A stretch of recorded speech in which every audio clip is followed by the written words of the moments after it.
Hello, I'm Dr. Crystal. The church has been a major source of support for many African Americans.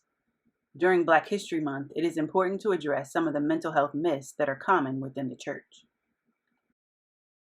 During this week's video, I will be highlighting some additional myths shared during the Mental Health Matters in the Church discussion that I had with Pastor Charmaine Cousins. One other thing that you often hear within the church is it's just God's way of testing you and your faith. I think this is perhaps one of the most heartbreaking things a believer can hear from another when dealing with mental illness or any life challenges. Remember, God never gives you more than you can handle. So you're basically saying that God did this? Right? So I don't believe that God gives us mental illness or cancer or any other suffering as a test of our faith or punishment or for the lack thereof.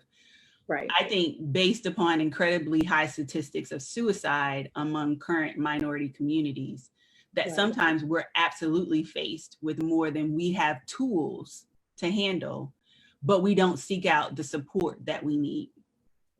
So it's kind of like we've heard the story about someone being stranded in their house and the floodwaters come and God sends you a person in a boat, and then the boat comes back again a third, fourth time, and then they send a helicopter, and then the water reaches the roof and the person dies because they didn't, use those they didn't take it together. And then they get to heaven and they're like, Lord, I prayed and you didn't help me. And God was like, I sent a boat 5 times. I sent somebody in a helicopter and you didn't use it. So I think a part of it is we're not using the resources that God gave us. God created psychologists. God created therapists. God created counselors.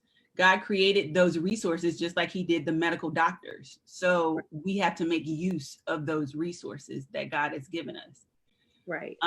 Lastly, I think the last myth that I want to dispel is that you're a bad Christian or a disappointment to God if you have mental health challenges.